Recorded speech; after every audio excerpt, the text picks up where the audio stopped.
Balik mayong buntag sa tanan. This morning message came about in my study. Actually, mo niyang niya kung walihon last Sunday. But then, atong ginatanaw ang needs sa simbahan. So, niabot na ito nga message.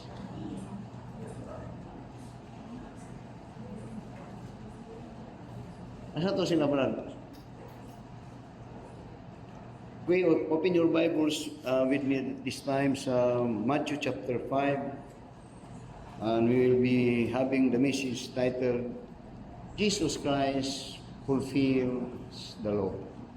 Jesus Christ fulfills the law. This message came tungod kay doon na po tayo bautismohan, and it is very good for us to understand why on how Christ fulfills the law. So that you will find in the Bible, particularly and specifically dito sa Romans chapter 6 and in verse 14 and in verse 15, where there are many controversy in that passage that we are not under the law, but under grace. So let us see what that it means. First, in John chapter 7 and in verse 19, when we speak about the law, first of all, the Bible tells us that the law had never, and that, I mean to say, that there was and there is and there were, never a man had fulfilled the law. Walay tao nga nakatuman sa kasuguan, ni bisan kinsa waay nakatuman. Then in John chapter 5, in John chapter 7 and in verse 19, when the Lord Jesus Christ was in this world and in his ministry, this is what he concluded. In John chapter 7 verse 19 he said, "Did not Moses give you the law? And yet none of you keep it the law. Why go ye about to kill me?" Now, si Ginoong Kristo mismo, Diyos nga nagpakatao, nindiklara nga unya, did not Moses give you the law? Pero niya, and yet none of you keep it the law. Walay ni bisan kinsa nga tao nga natawo ning kalibutan nga nakatuman sa balaod. Nga ambot pasabot kung ang usa ka tawo maning kamot nga mutuman sa kasuguan alang sa iyang kaluwasan o alang na siya pagamatarungon sa Ginoo, now siya tinumlo tungod kay walay ni bisan kinsa nga tawo nga nakatuman sa kasuguan, wala ug wala gyud. Mo nga it is futile, and the Bible says it is a curse for a man to strive to fulfill the law to obtain righteousness before God. Walay pagamatarungon. Then notice in Hebrews chapter 7 and in verse 19 again. And in Hebrews chapter 7 and verse 19, what the Lord Jesus Christ says, in the book of Hebrews, written by, I believe, Apostle Paul, again in verse 19, muna yung sulti, Hebrews chapter 7 and verse 19 niya, for the law made nothing perfect. Ang kasuguan wa gyud nakahimo og tawo nga matarong perfect. Muna nga kung ang usa ka tawo ibalik na ako nga naning kamot sa pagtuman sa balaod, tinumlog yun na siya. Kaya ang Biblia nagdeklararban. Din nagtuta nga ang pulong sa Ginoo, ang Biblia pulong sa Ginoo. Therefore kung ang tawo maning kamot sa paghimo nga supak sa pulong sa Ginoo, din siya bakakon, ang pulong sa Ginoo dili bakakon. Now, so that in Acts chapter 13, ato sang subayon, una nato ang ato ang mensahe. Sa Acts chapter 13, muna pud ni sa verse 30 to verse 39, muni karon ang pulong sa sulti na pud sa pulong sa Ginoo dinha sa pagmantala ni Apostol Pablo. Dinha siya nagatudlo sa mga katawhan, particularly dinhi dapit sa ginatawag nga Antioch, muni ang gisulti.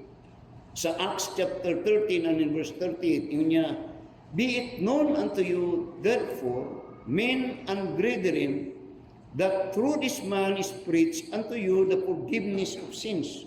Now, kano niya, kamo, yun niya, be it known, angay na itong hibaluan, mga kaigsunan.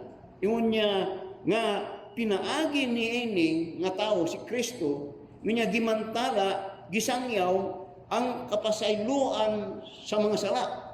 Diningon niya sa verse 39, "And by Him, pinaagi kong Kristo, all that believe are justified from all things from which you could not be justified by the law of Moses." Ngayon niya, dinakang Kristo, kamu pagkamatarungon sa tanan nga mutuo siya. Kini nga pagkamatarong, dili mo mapamatarong, pinaagi dito sa kasubuan, nagihatag sa Ginoo kang Moses. That is absolute. That is final. Nasabtan ko ninyo. Ako sang ginatanaw ning may tungod aning kaluwasan. Now, why ni bisan kinsa nga pagkamatarungon sa Ginoo, why ni bisan kinsa nga mahimong maluwas, pinagi sa kasubuan. So karon ang pangutana, kay di man ka mas maluwas sa kasubuan, karon ang pangutana, kahilangan kinahanglan pa ba nato ang kasubuan?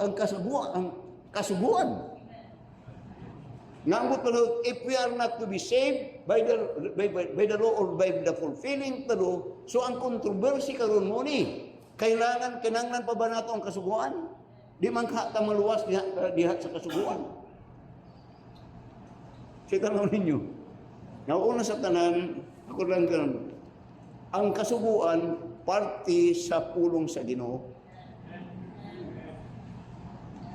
Kasagaan, ang kasubuan, gani kung tanawon, parte na sa pulong sa Ginoo. Muna ang kung tanawon nagsugod sa Genesis, hantod sa Deuteronomy. Kung karon ko na to nga, luwas na ta, di na nato kailangan kadto, din lang kato na to, makulang ang Biblia. Ang tubag, kinahanglan lang gihapon. Pero di ta muluwas, pinagi sa pagpaningkamot sa pagtuman niadto. Ang antong kaluwasan, naa dinha kang Kristo. Nga naman, kay si Kristo ang nagtuman sa balaod. Siya ang perfect nga tao, Diyos na nagpakatao o iyang katuyuan sa perfect pagtuman sa tanang balaod gayang isulti karon. O nga pinaagi karon sa atong pagtuo, dili dito sa atong pangkamot nga mapatarong ta sa balaod, karon pinaagi sa pagtuo, kita maluwas. O kita pagamatarungon sa Ginoo. Amen. Amen. Muna siya nga tanawa sa Romans chapter 3.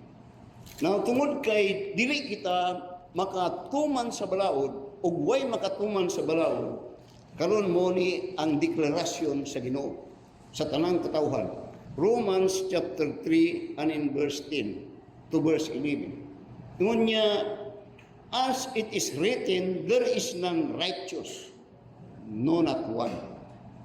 Ngano man na, why matarong? Ni bisan siya, wala gyud bisan kinsa matarong. Ngano man, tungod kay wa may makatuman sa balaod. So karon ang resulta, imo na po niya sa verse 11, there is none that understandeth, there is none that seeketh after God.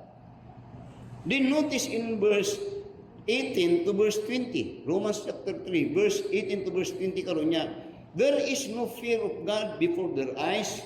Now we know that what things soever the law saith, it saith to them who are under the law, that every mouth may be stopped, and all the world may become guilty before God. And all the world may become guilty before God. Nga ang but pasabot, tungod kay kita makasasala, kita gideklaran sa Ginoo nga ang bayad sa atong kasalanan, kamatayon. Mubayad ta ato tanan. Then notice sa verse 20, masunod ko ninyo, din sa versikulo 20 niya, therefore, by the deeds of the law, there shall no flesh be justified in His sight.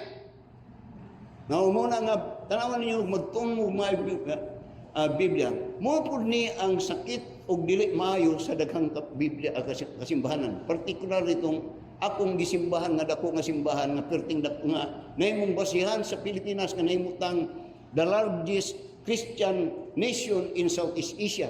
Tungod ato nila nga sila nahimutang tungod sa Kristohanon. Pero ang pagkamatuod, dili sila Kristohanon tungod kay ang tinod Kristohanon kana mga manununod ni Kristo, kana mga niluwas ni Kristo.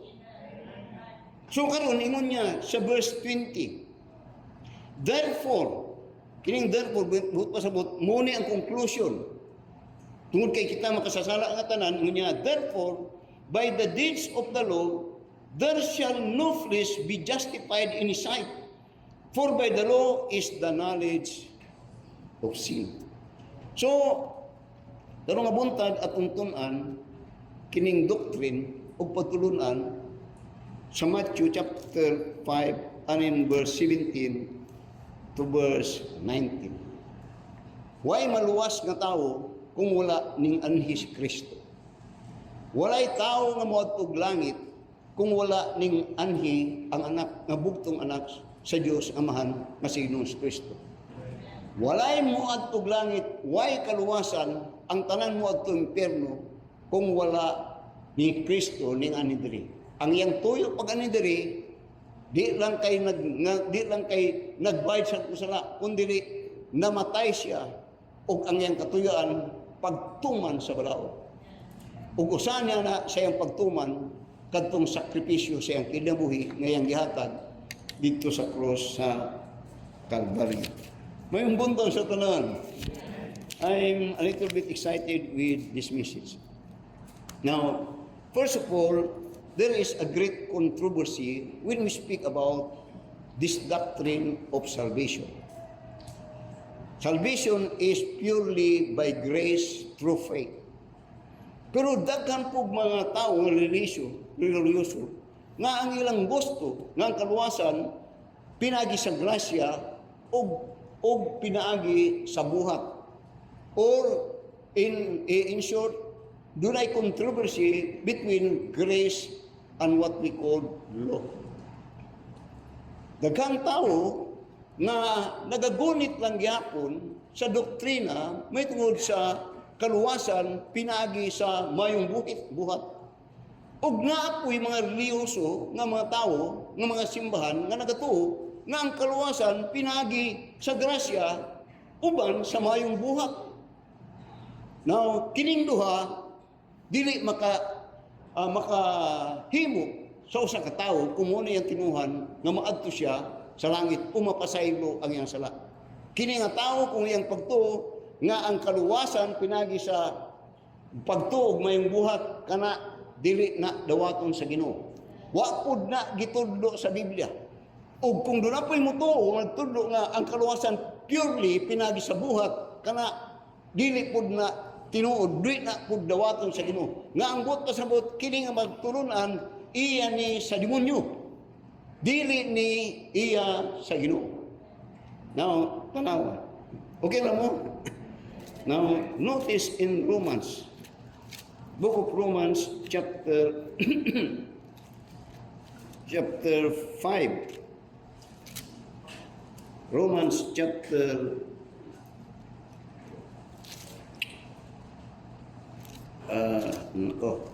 Romans chapter na tilaukan tara. Galatians chapter 5 and in verse 4. Galatians chapter 5 and in verse 4. Tanawa kung sa gisulti niya diri. Ingon niya sa Galatians chapter 5 and in verse 4 niya, Christ is become of no effect unto you. Now, daghang mga simbahan nga nagagamit sa pulong sa Ginoo. Particularly kang Ginoong Kristo. Ngayon nila si Kristo manuluwas. Pero pangutanon nimo luwas ka na, wa pay siguro. So ang kining matuhanan ni kini ang nagatuo nga ang kaluwasan either pinagi sa grasya inubanan sa buhat or pinaagi lamang sa buhat. So karon ang tudlo sa Biblia ni ani nga klase nga doktrina ingon sa Romans chapter 5 verse 4, Galatians chapter 5 verse 4 niya, Christ is become of no effect unto you. No effect. But pasbot, why epekto? Why pulos ang iyahang kamatayon dito sa krus sa Calvary? wala to'y epekto diha sa imong pagkakristohanon. Kung ang imong pagtuo, ang kaluwasan, pagtuo, pinagi sa buhat niya. Christ is become of no effect unto you, whosoever of you are justified by the law, ye are fallen from grace. Every man that think that he is saved by the fulfilling of the law, Christ is no effect. Then Christ died in vain for you. Then in Romans chapter 11, sa Romans chapter 11 and in verse 6, Romans chapter 11 verse 6, kininakot niya, and if by grace, kung ang kaluwasan pinagi sa grasya, then it is no more of works. Kung ang kaluwasan pinagi sa grasya, sa ato pa niya, one nay works, kanang works nila, pagtuman sa kasuguan. Then niya, otherwise, grace is no more grace. But if it be of works, then it is no more grace. Otherwise, work is no more work. Nga ang but pasabot, kung ang tao maluwas pinagi sa grasya, din kana pinagi lang yun sa grasya. Kung ang tao maluwas pinagi sa buhat, din kana pinagi lang yun sa buhat. Pero ang gisulti sa Biblia, sa Ephesians chapter 2, verse 8 and 9 niya, for by grace are ye saved through faith. It is a gift of God, not of works, lest any man should boast. Christ fulfilled the law. Now, Matthew chapter 5 and verse 17.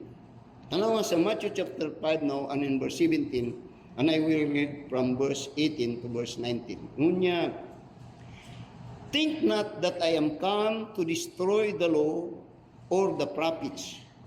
I am not come to destroy, but to fulfill. For verily I say unto you, till heaven and earth pass, one jot or one tittle shall in no wise pass from the law till all be fulfilled. Whosoever therefore shall break one of these least commandments, and shall teach men so, he shall be called the least in the kingdom of heaven.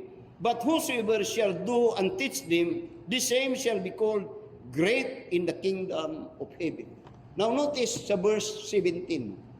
Ingon niya, think not, Jesus Christ says this.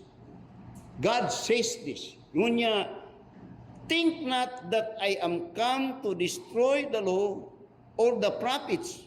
Niya, I am come not to destroy, but to fulfill. Notice that He will fulfill the law. Nga ang pasabot, ang butang nga subuan na di nato ma-fulfill, iyan ang i-fulfill. Iyang i-fulfill.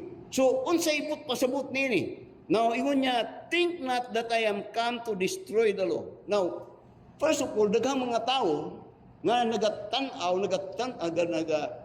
huna-huna nga, pagmatarungon sila, matungod sa pagtuman sa balaod. Pero ang problema, daghan niini ang wa kasabot unsang balaod. Uy, unsang sulod anang balaod.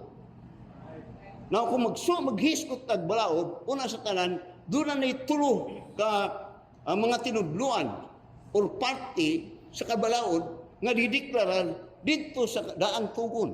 Una, doon ay ginatawag nga ceremonial law. Doon ay ginatawag nga judicial law. O doon ay ginatawag nga moral law, katong 10 Commandments. Giyon ni Ginoong Kristo, I came not, think not that I am come to destroy the law. Ang iyang ginapasabot, kining tulo ang iyang ginapasabot. Not to destroy it, but inya, or the prophets, inya, I am come to destroy, I am come not to destroy, but to fulfill. What is that He will fulfill? The law. What contains in that law that He will fulfill? Primero, ceremonial law.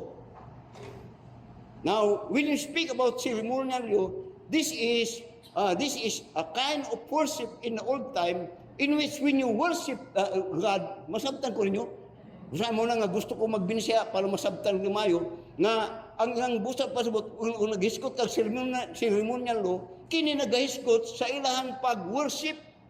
O ang daang tugon kung mag-worship sila, musulod sila niya nga templo, ang mga pari mismo sulod niya, sulod sa templo, kung yung tanawon, dito sa Akong tanaog mayo para dito mga pan. Dito sa left side sa templo kung magsulod ka, doon na dito ang gibutang sa nilang Moses sa daang tugod nga lampstand. Lampstand. Ang but pasabot dito katong lampstand mo tay nagasiga-siga dito. Pasiga pahayag sa templo. Nga ang but pasabot kadto kahayag. In which kadto nga lampstand kung musulod ka, kadto nagpicture kang Ginoong Kristo. Nga kadto nga lampstand sa New Testament naghiskot kang Kristo nga I am the light of the world. Dito sa masunod ko niyo sa naghiskot ta sa law. Kuning balik pansabtan niyo. Kayo niya I will fulfill the law. Kung ibalik kanang law sa nang law kasagaran atong ginatanaw sa law kadto lang 10 commandments. Dili ang una nga makita nimo kung musulod ka sa templo nga speak about the ceremonial law sa tungal sa walang bahin tunga dito ang lampstand nga diin mo ay nagapahayag sa tibok nga templo ug kadto nagapicture kang Kristo nga diin sa ding ani siya niya I am the light of the world dito sa templo lang pag ani Kristo tibok kalibutan ang iyang pahayagon. Then, on the right side, umintanawon na po, dito ang kanagtawag niya, shewbread, which speak about the bread. When Jesus Christ came here, kayo niya, I am the bread of life. Di ba na nyo atong diskutan, Kristo came to fulfill the law. In the old time, ingana ang ilang mga pagsimba. Doon ay pasiga, doon ay shewbread, pero it speak about the Lord Jesus Christ. And in the center, kung tanawon sa sentro ng templo, tuwa dito ang altar of incense. Kadto nga altar of incense, nagpicture to sa pag-ampo sa mga pari nga mosimba sa dito templo. Og sang bagong tugon dito sa John chapter 14 and verse 13 to 15, ngunya si Kristo ang tanang pag-ampo dinha musangko ang Kristo nga ambot pasabot kadihan mag-ampo ta og nag-ampo mo kadto katumanan niadtong nga I will fulfill the law, ceremonial law nga moampo ta in Jesus name. Amen. Sa daang tugon mo to ang pamagi, pero sa bagong tugon wala na to. Di tuman to tanan sa usa ka personahe ug kadto mo ang Dios nga nagpagkatao. Kanya to ceremonial law karon di wala na pasiga-siga din wala na. Ug kadto nga mong templo in the old time, doon na to'y gibahin to duha ka party. Doon ay gitawag na bell. Nga diin, kini dapit nga bell, ang tawag niya holy place. In which dadi na ang mga mga pare nga nag-ministro para sa Ginoo, sa mga tao para sa Ginoo, na kama lang sila diha. Pero once in a year, kini nga bell nagaseparate ni of the niya itong simbahan. Kini nga dapit mo ginatawag nga sa sulod niya na bell mo ito ginatawag nga Holy of Holies. Ang makasulod lang din katong high priest every 1 year in the Day of Atonement. But when Jesus Christ was crucified, kadto nga bell gito nga to nga ang tanan karon open na nga dunay access dito sa Ginoo pinaagi din kang Kristo. Kaniadto kung lang, pinili lang, usa lang makasudri. Once a year lang. Now, akong ginasisgutan, kining Jesus Christ to fulfill the law. Akong ginapasabot, nga in the old time, ang law ka na to, doon na tulo ka party. First, ceremonial law. Ceremonial law, all pictures about the Lord Jesus Christ. And it was fulfilled. Muna karon, wala na dili na ing ato ang atong pamaagi sa pagsimba. O gani, sa dihan, inatudlo ni, particularly sa panahon sa Book of Acts, kini mga pagtudlo karon nga na gitudlo, particular sa mga apostol ni Ginoong Kristo sa Book of Acts, wa masabtan ni sa mga karaan ng mga Hudyo. Kaya ilang pamagi karon, apan nga maiwikan na to, gusto nila nga mao lang gihapon hangtod karon. Apan sa bagong tugon sa Book of Acts, wala na to. Muna to mong tanawon sa Book of Acts, tanawon. Sa verse chapter 6. Muto itong Masaw na ko ninyo? Acts chapter 6, and in verse, tanawa sa Acts chapter 6, and in verse 10 up to verse 15. Dili si Stephen, nagatudlo siya, not only about this truth nga itong ginahisikutan karon. About this, particularly, the law and which include this ceremonial law. Muna ang nasuko kayo ang mga parisyo. Tanawa, sa Acts chapter 6, and in verse 10, unya, and they were not able to resist the wisdom and the spirit by which he speak, Stephen. Then these suborned men which said, we have heard him speak blasphemous words against Moses and against God. And they stirred up the people and the elders and the scribes and came upon him and caught him and brought him to the council and set up false witness which said, this man ceased not to speak blasphemous words against the holy place and the law. Blasphemous word against the holy place and the law. Ceremonial law. Din niya, for we have heard him say that this Jesus of Nazareth shall destroy this place and shall change the custom which delivered us. Nga ang butas mo, wa nila ni masabtan sa sinugdanan. Kang ilang pagtuo, ang pamaagi sa pagsimba sa Ginoo, which is ceremonial law, ing ato lang yapon. Pero di ay karon gibag-o na sa Ginoo. O kadi lang kay gibago, kundi gipulfill sa Ginoo kadtong mga picture or typifies of Christ, the lampstand, the shewbread, and o kadtong incense, altar of incense, ug dit finally kadtong veil nga nakatabon. Gusto na ko ninyo that Christ said niya, I came not to destroy the law, but to fulfill it. Muna karon ingani ang atong simba. Muna pud karon sa dihan natuman ni mao ni na fulfill ni kini ang nahitabo karon nga doktrina nga diin gitudlo ug mao ni atong gibarugan karon. Tanawa sa Hebrews chapter 13. Hebrews chapter 13 and in verse 17 to verse particularly sa verse 18. Masabtan ko ninyo. Ngunya sa Hebrews chapter 10, notice in verse 17 niya, under sins and iniquities will I remember no more. Dinungon niya, now where remission of this is, di niya, there is no more offering for sin. Nga ang but pasabot, gani, kung una ka musulod dito nga templo, mu-offer ka gyud og offering. Og ang mga offering nga ginahala dito sa templo in the old time, pictures also about the Lord Jesus Christ. Sin offering, peace offering, and all kadtong mga rituals. Now, when you speak about sin offering, it speak about the lamb. Peace offering, it's about still a lamb. A lamb must be sacrificed. Kailangan patyon. And in the New Testament, when Christ came, in John chapter 1 and verse 29, when John the Baptist saw the Lord Jesus Christ walking on Jerusalem, says, behold, the Lamb of God, which taketh away the sin of the world. Nga kanadto, una ka musulod sa templo, dunay sakripisyo, dunay pagpaula sa dugo. Kadto, nag-iskuto kang Ginoong Kristo. O kung imong tanaw na po, sa 1 Corinthians chapter 5, 1 Corinthians chapter 5, notice in verse 7, again. Ngunya, in the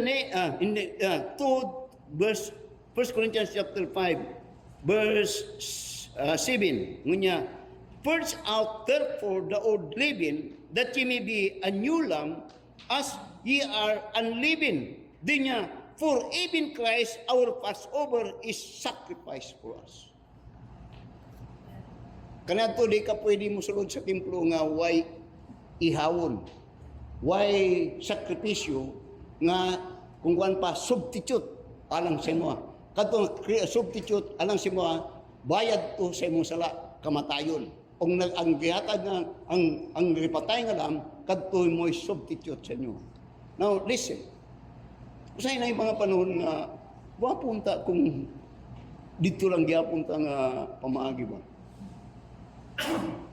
Nga naman, kay si Gilmer karon taga Domingo gisimba ni, taga Domingo nagid siya daton nga karnero. Mag-ihaw mapuno gid akong refrigerator kanon na ito. Din perting daghana gud ninyo. Dili walay, there is no worship without sacrifice. Today, Jesus Christ, niya, for even Christ is our Passover. Doon niya is sacrifice for us. I came to not to destroy the law, but to fulfill it. Christ, number one, He fulfilled the ceremonial law.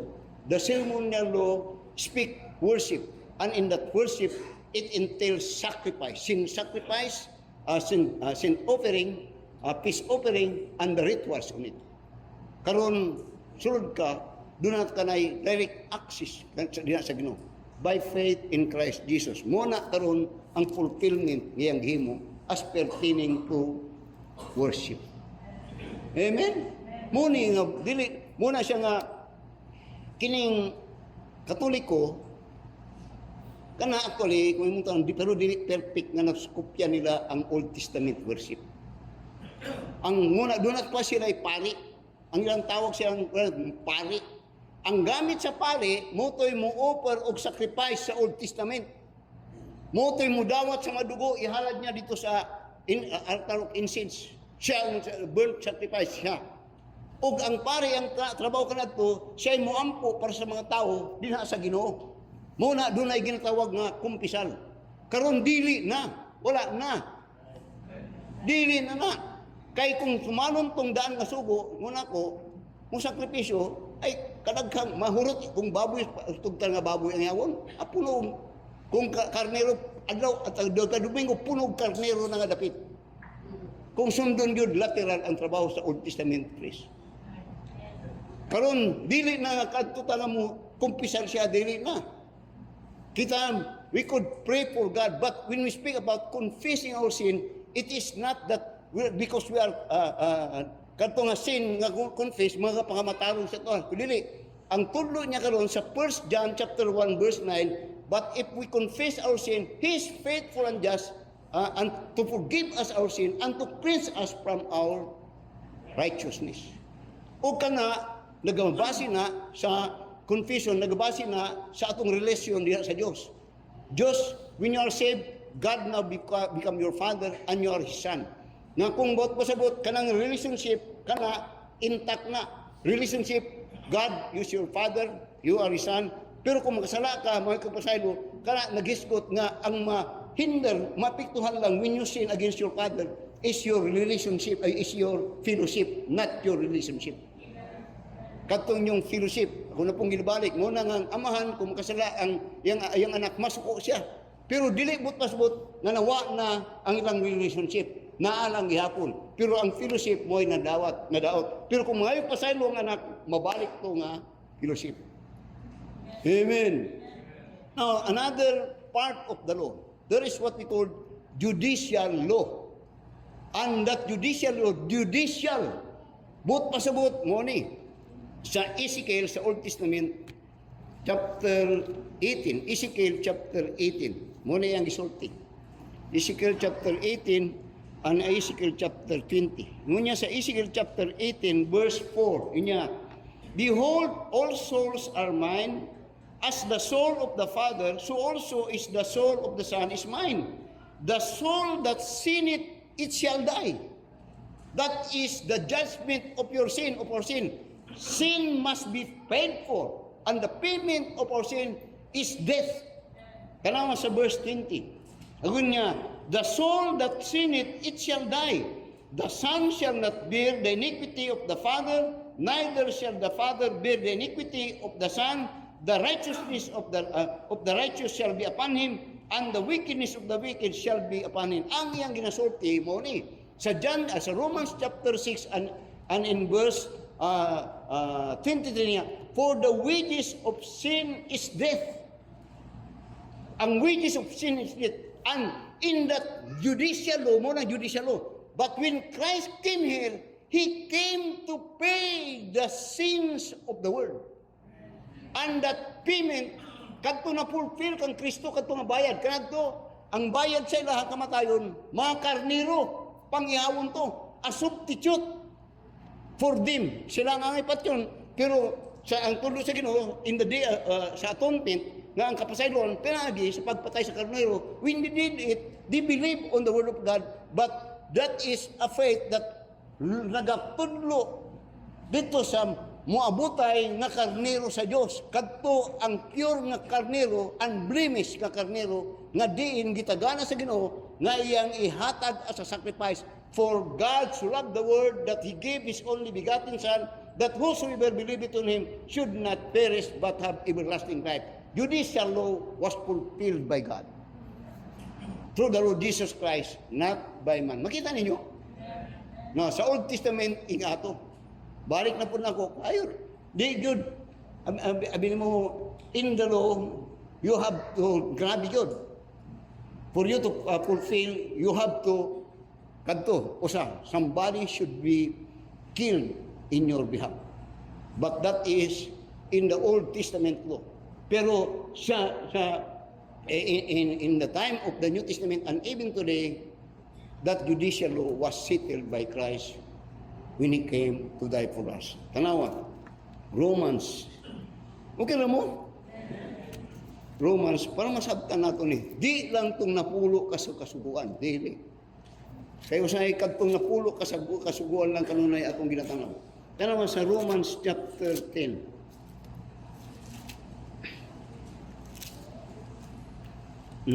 Tama sa Romans chapter 10 verse 1, then tanawan ninyo kumayo ang verse 4. Ngunya, brethren, my heart's desire and prayer to God for Israel is that they might be saved. Na sila maluwas. Diyon niya, for I bear them record that they have the seal of God, but not according to knowledge. For they being ignorant of God's righteousness, and going about to establish their own righteousness, now tanawa, have not submitted themselves unto the righteousness of God. Ginesgutan ni Apostol Pablo, ang duha ka klase nga pagkamatarong. Ang usa pagkamatarong pinaagi sa atong paningkamot, pinaagi sa atong buhat. Kadto nga pagkamatarong dito nato ma-fulfill, dili nato, pero dagkang naga paningkamot ana nga dapit. Dili niya dunay pagkamatarong nga di kan sa Ginoo. Kini nga pagkamatarong gasa ni sa Ginoo sa dihang atong dawaton tuan si Kristo. This is in the Bible what is called imputed righteousness. Now, tanawa sa verse 4. Romans chapter 10, verse 4. Gunya, Christ is the end of the law for righteousness. Dili kay kining Christ is the end of the law for righteousness. Dili ni pasabot na langkaton na lang nato ang Genesis hanto Deuteronomy. Wa nay labot ni mabutangan ni dili. Nga ang but pasabot nga atong pagkamatarong di na mubasi, di na sa atong paningkamot sa pagtuman sa balaod, kayo di yun na matuman. Moto si Kristo ang nagtuman niya na. First, katong ceremonial law, judicial law, even moral law, later on makita ni mo. Muna niya, Christ is the end of the law for righteousness. Nga ang tao niya, di na, tapos na ang kasuguan, para paningkamutan, para ikaw pagamaturungon diya sa Ginoo.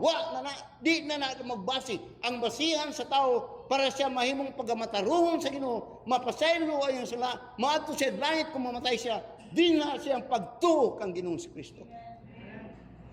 Now, tanawa, Christ is the end of the law. Yeah, to everyone that believe it. Tanawa sa Galatians, again, Galatians chapter 3. Notice in verse 10 up to verse 17. Galatians chapter 3. Notice in verse 10. For as many as are of the works of the law are under curse. Tinunglo. Ang buot pasabot, talang tao nga nagasimba og simbahan, nga ilang pagtuo, nga ang kasuguan, ilang matuman, niyan ang ilang tinudluan, kalang klase ng mga tao, kanang simbahan, tinunglo sa Ginoo. I'm sorry, bisag ka lang tinuhan nga, nakaupo na mountain kung, ang Sabbath is a part of the law. Therefore, curse is the one that is practicing it. Because no one could be justified by the law. Tinunglo. Why paglaom? Kita ninyo na? Danawa. Nga naman niya.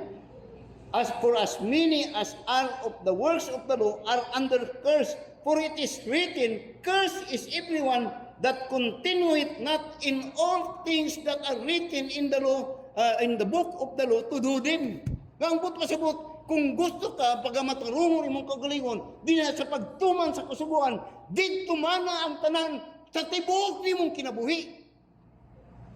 Di, iguni mo karon, kini, magsimba kong Sabado, kay muni akong tinuhan nga magpatarong ka, nag-absent ka ko sa kadubing-ko, tinunglo ka. At nag-absent ka ko sa Sabado, tinunglo ka. Kaya ang tulo niya, kung gusto kang magkapantarungon, pinagi sa kasuguan, then kinabuhi ang tanan nga kasuguan, hantod na mamatay ka. Way tao nga makahimo niya na. Gani karon usanang kadlaw, pwedeng makasala ka, pwedeng makasala ko. Muna nga ang kaluwasan, grasya na. Ang buot nga grasya, di na gikan sa imuha, gikan sa Ginoo, alang sa imuha. Muna gasa na.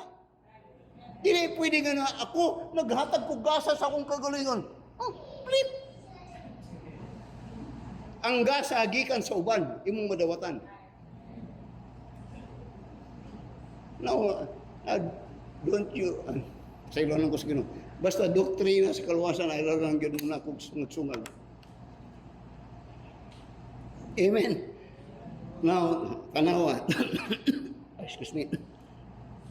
Then tanawa sa verse 13, Galatians chapter 3. Tanawa lang sa verse 13. Ngunya, Christ hath redeemed us from the curse of the law.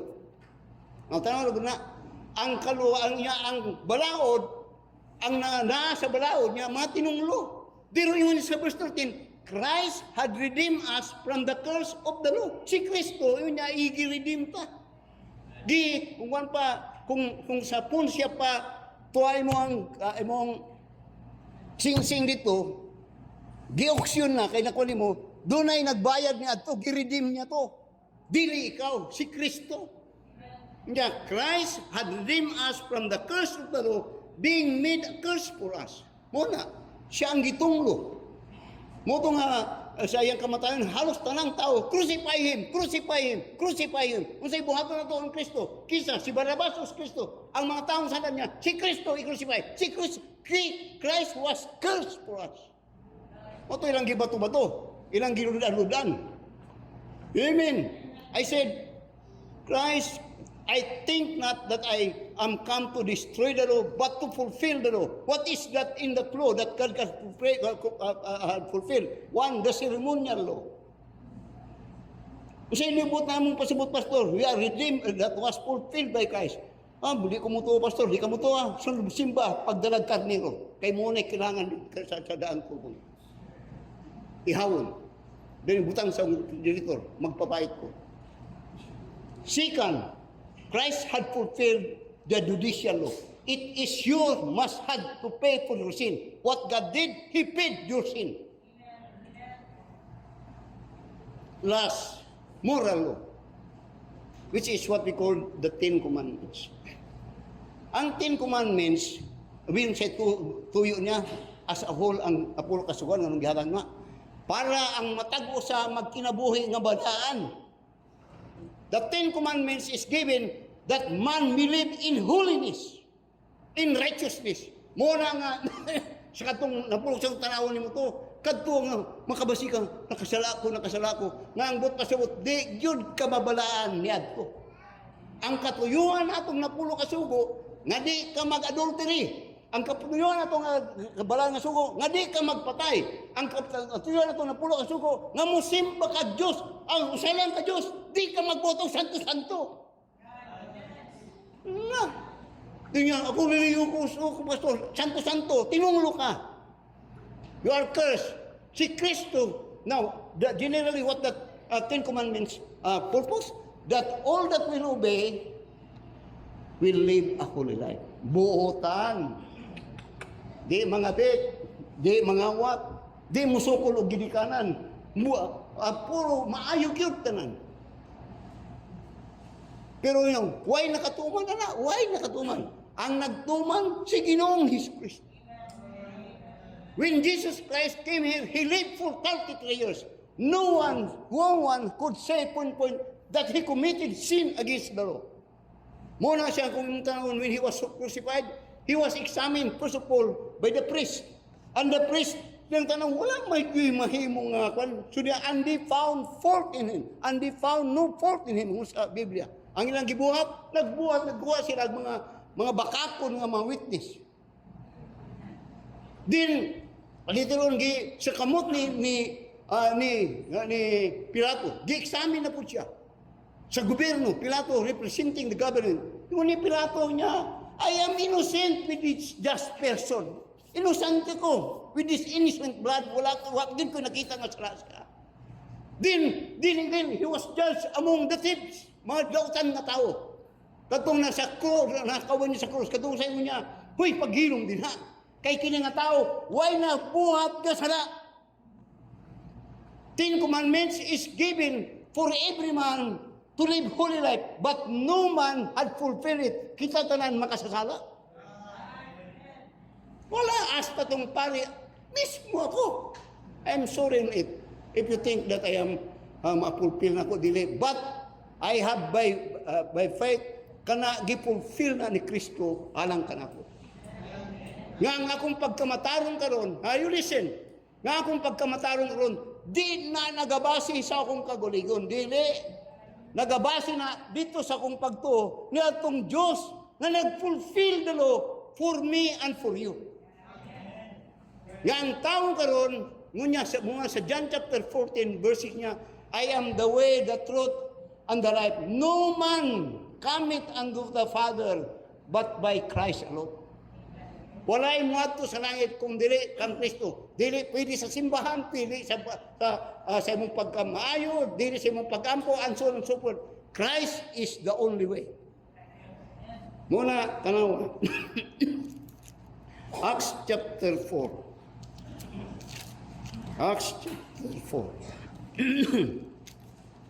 Notice in verse 12. Ingon niya, neither is there salvation in any other.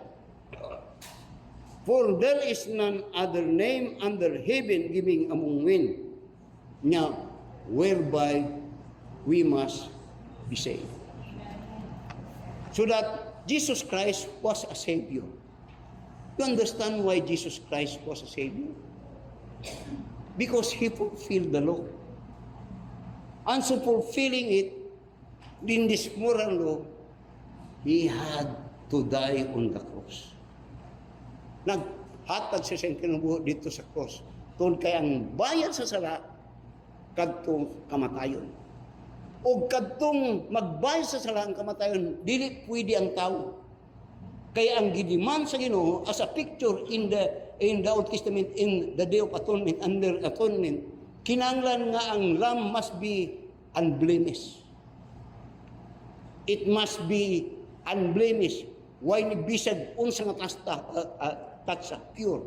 And that is a picturing of Christ, the only qualified to die on the cross for the payment of our sin.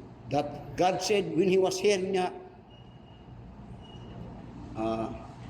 Matthew chapter 3. Muna sa Matthew chapter 3, mo ni karon ang gisulti niya. Ngunya, and lo, a voice from heaven saying, this is my beloved Son, Lina, whom I am well pleased. He was well pleased because He obeyed Him. Not my will, but thine be done. Jesus Christ said, when He died on the cross. Amen. Jesus Christ fulfilled the law. Now, balik sa Matthew chapter 5. And in verse 17, balik niya. Think not that I am come to destroy the law. Di niya, or the prophets. Niya, I am not come to destroy, but to fulfill. Now, notice that, or the prophets. Now, when you speak about prophets, these are God's spokesman. They are the foreteller of God in the Old Testament. And they are foretelling, tanan nilang ginasulti dito, actually, o ang Old Testament, nagatumbok to dito kang Ginoong Kristo. Nga ang katumanan sa kanang mga kasuguan o mga ordinansya dito sa pulong sa Ginoong sa kadto nagatumbok to ug matuman to dito kang Kristo. Muna sa Luke chapter 24. Now sa Luke chapter 24. I hope you do natin ang gamay about the law. Muna karon atong worship sa manini. Muna nga atong judicial law kita bayad na atong sala. Gi-fulfill na niya. Then not only that, but in niya and the prophets. Now tama sa Luke chapter 24. And in verse 25 to verse 26, just follow me. In here, sa Luke chapter 24, nabanhaw na si Ginoong Kristo. Nabanhaw na siya. Natuman na itong programa sa Diyos nga Amahan, may tungod sa mayong balita. Na ang mayong balita. Sa dahang nabanhaw si Ginoong Kristo, muna nitabo. Sa verse 24 niya, Luke 24 verse 24, and certain of them which were with us went to the sepulchre and found it even so as the woman had said, but him they saw not. Then he said unto them, O fools and slow of heart to believe all that the prophets had spoken. Nangita ang mga kaibalo sila, may tungod ni ining kang Kristo iyang pagkapanahot. Di hindi matawa na naganto mga dipsyo niya. Wala man mo mga Kristo niya. Oh, fool, wag yun mo gatuon, wag yun mo na kainumdum sa pagtulunan.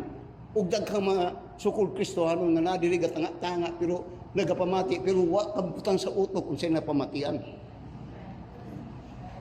So ingon niya karon, oh fools and slow of heart to believe all that the prophets had spoken. Doon niya sa verse 28, ought not Christ to have suffered these things and to enter into His glory? Ngan, kini, iskutan na sa Old Testament. Tanawa sa verse 44. Niya, and he said unto them, these are the words which I speak to you while I was yet with you, that all things must be fulfilled which were written in the law of Moses and in the prophets and in Psalms concerning me. I came not to destroy the law, but to fulfill it. Now, balik sa verse 5, chapter 5, verse 18 karon. Ngunya, for verily I say unto you, till heaven and earth, one jot or one title shall in no wise pass from the law, till all be fulfilled. Nga i-fulfill niya ni, di lang ang pagtanan nga, i-fulfill niya ni. Di naman, and speak about for verily till heaven and earth shall pass. All things must be fulfilled. Kung sa'yo ang ginapasabot, tanawa, sa 2 Peter chapter 3. Nga matuman ang tanan, paghantong mga guba ni nga kalibutan, gubon ni ang Ginoo sa kalibutan. Tanawa sa 2 Peter chapter 3 and in verse 10. Yun na yung ginasulti. Kanya, but the day of the Lord will come as the thief in the night, in the which the heavens shall pass away, and a great noise, and the elements shall melt with fervent heat. The earth also and the works that are therein shall be burned up. Seeing then that all these things shall be dissolved, what manner of person ought ye to be in all holy conversation and godliness, looking for and hasting unto the coming day of God, wherein the heavens being on fire shall be dissolved, and the elements shall meet with perfect. Muna ang iyang ginapasabot sa versikulo 18. Nga heaven and earth, ang nasulat na rin nga, di gyud mawa, hantod mga guban, which means nga kung nanata sa langit, ang pulong sa Ginoo, nana mismo, si Kristo. Now, ano sa ikuan mo sa message conclusion ng pastor? Kining verse 19. Nawa yung gisulti. Whosoever therefore shall break one of these least commandments shall teach men so, he shall be called the least in the kingdom of heaven. But whosoever shall do and teach them, the same shall be called great in the kingdom of heaven. Sabot pasabot anak pastor ingani. Ang kita karon nanata na fulfilled na ang inyang napulo kasubuan. Ang pangutana di na nato kinahanglanon na pastor. Kinahanglanon lang gihapon. Kay kana naga-picture kung makasala ka magsulti na siya. Ang buot pasabot ingani. Karon nanata sa bag-ong tugon kung man pa nanata sa bag-ong balay. Kadtong Old Testament daan nga balay. Karon gihimuan ta og bag-o nga balay. Ang tudlo dinha na ta magpuyo. Pero wa giguba tong daan nga balay. Pwede ka musuroy-suroy dito sa daan nga balay. Pero musuroy-suroy ka mo tanaw ka gwapo kayo. Magwali ka do gwapo kayo. Pero ang kanan neto, ang katubaran nasa bag-o nga balay. Dito ta sa bag-o nga balay. That we are saved by faith and not by works of the law. Pero ang law karon mudiktar sa to nang hilabot ka no. Ugbay o. Matanaw mo, kasala ka. Mo ba o? Thou shall not commit adultery.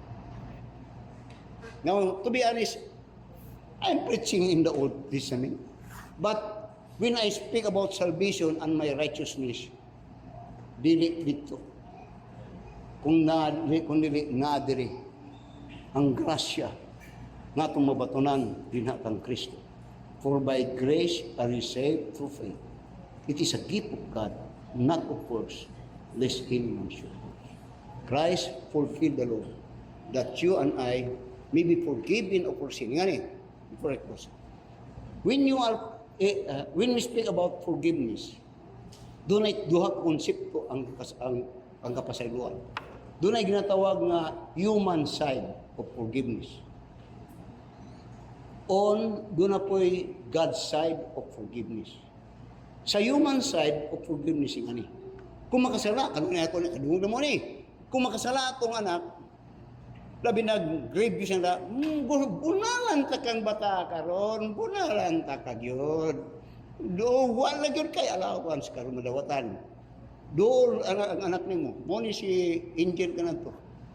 Pasaylo ako pa nakasala ko. Ang may tabo na dili bunalan hatagan pulog gyapon og allowance.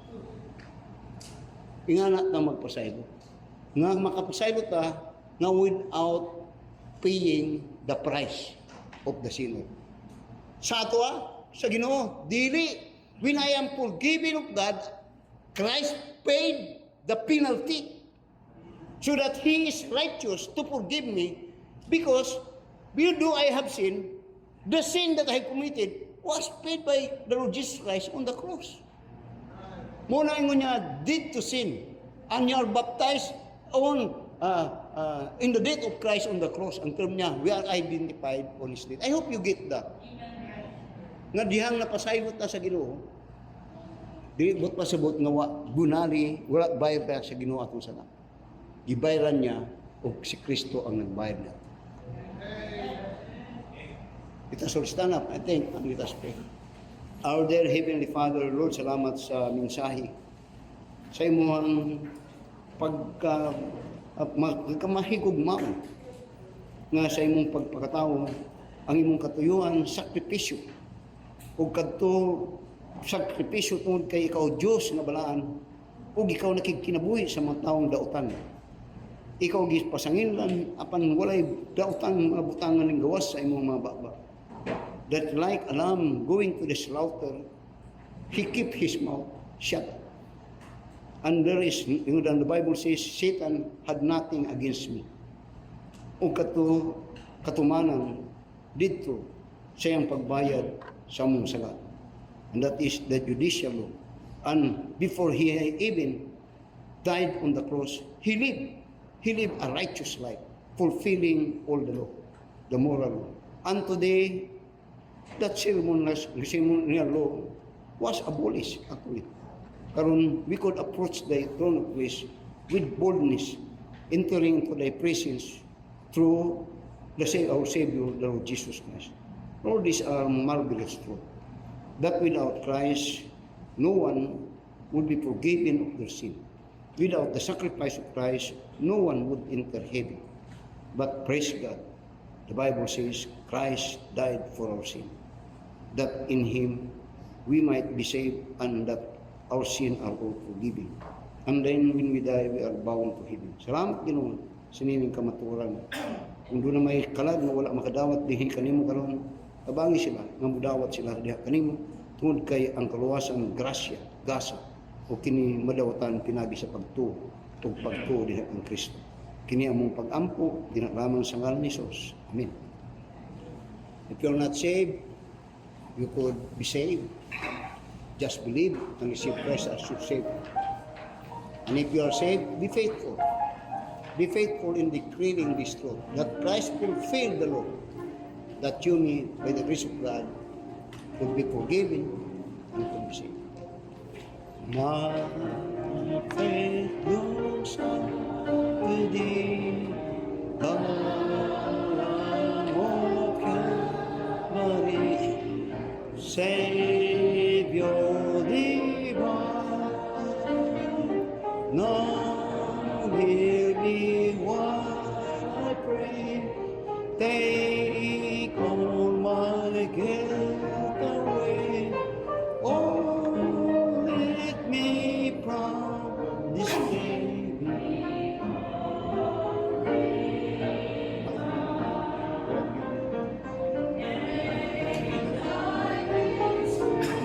Simple strength to my fainting heart, my sin spot,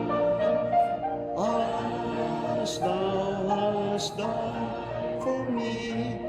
Oh, may my God to thee pure one changes be a living fire.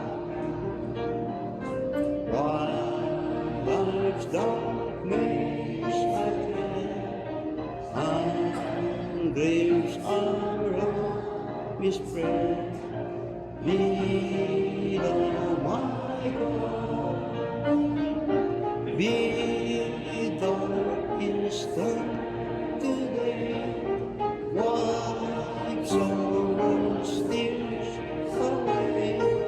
No, let me ever stay from thee.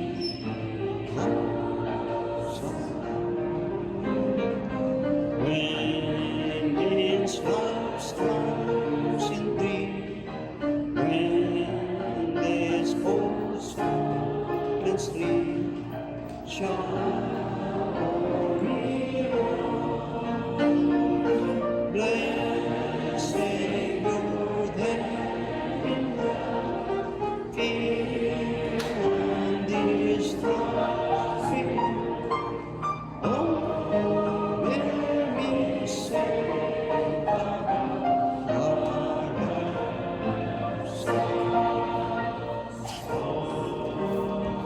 kaya, just be seated just for a moment, doon na tayo bautismohan karong adlaw.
Now for our closing prayer.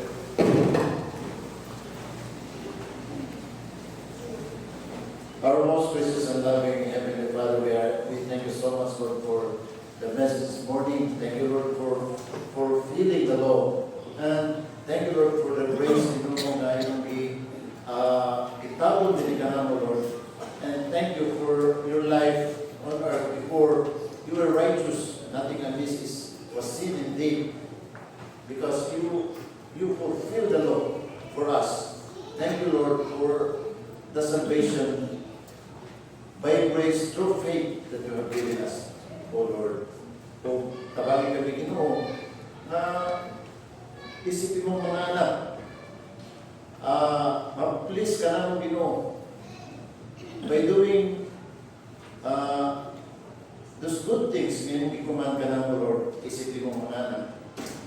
Not that we are doing good things or works to be saved, but we are going to do it because we are your people. Kami mga luwas Ginoo.